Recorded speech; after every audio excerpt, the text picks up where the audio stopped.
RPG Maker is a fascinating game creation tool. One would assume it would be most useful in making retro-inspired turn-based RPGs, and I'm sure there's plenty of those out there, but it's undeniable that RPG Maker is most commonly associated with horror games. The impact this software has had on the indie horror scene cannot be stated enough. If you were into independent horror games in the late 2000s and early 2010s, then I guarantee you've played or at least heard of some of these games.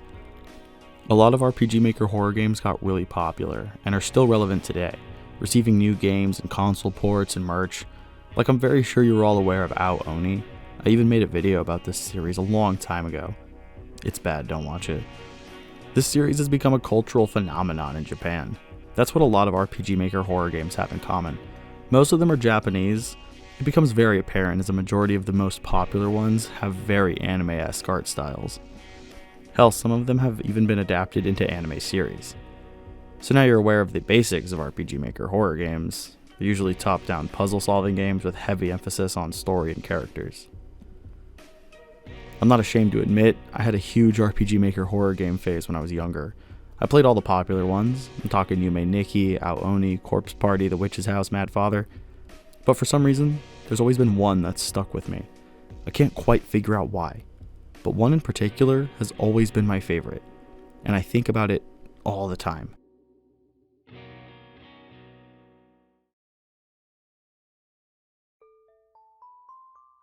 Ib is a freeware horror adventure game made by Korai in RPG Maker 2000. The game is focused on exploration and puzzle solving. There are no battles, and it does not demand quick reflexes. It's designed to be accessible to all kinds of players. So enjoy. If you're at all familiar with RPG Maker horror, then you've definitely heard of Ib before. Created by Korai, who, like many other RPG Maker horror devs, doesn't have a whole lot of info out there about them. They have a blog where they post their art, but we'll touch more on that later.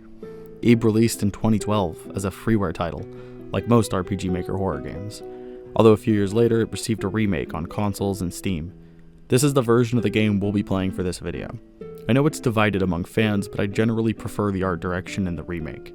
That's not to disrespect Korai's incredible art for the original release though, but again, we'll discuss more about the art later in the video. Ib is a very simple game, and that's probably what lured me in when I first played it. It's not a very complex story, and its puzzles are fairly easy to understand. But where Ib shines is its characters. So let's quickly get into what Ib is all about. There won't be any major spoilers here, as I highly recommend playing the game for yourself.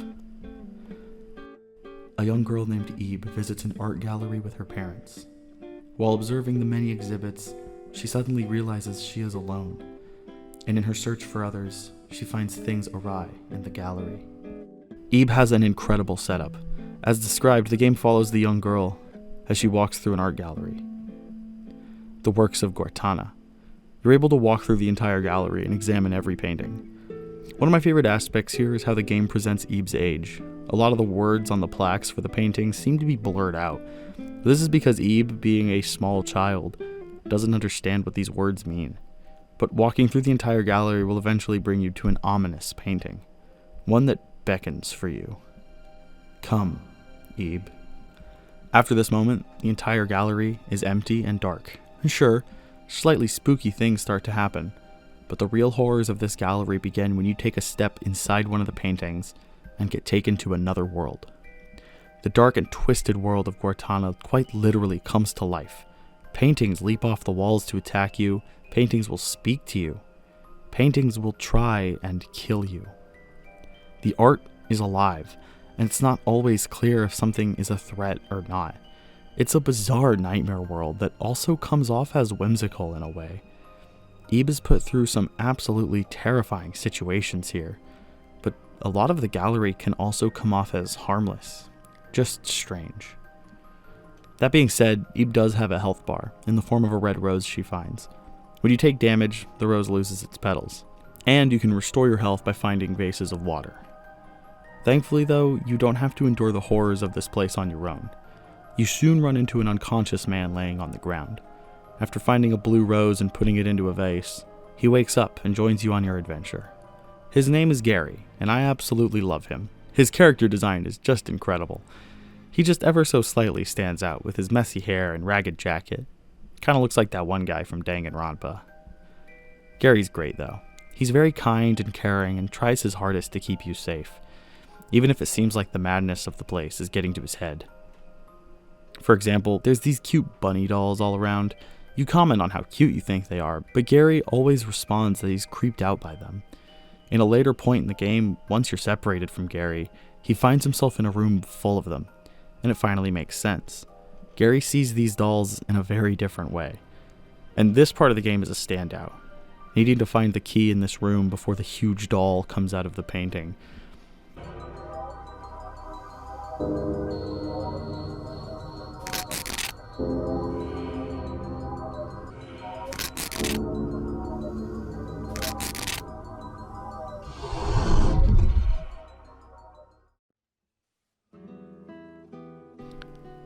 You can influence Gary's actions throughout the place to change the ending you get.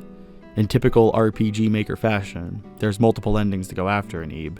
I think there's like 7, and it's quite fun trying to figure out all the little things you have to do to change the story. Ebe is a very short game. Going through it straight to the end only takes about 2 hours.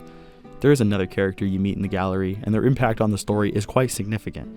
But again, I won't be going too deep into it, as I highly encourage you all to give it a shot on your own. I think everyone needs to experience this game at some point.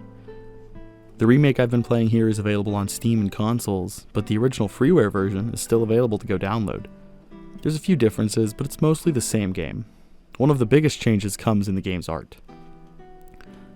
Ebe Remake has a slightly different art direction, but it's mostly similar.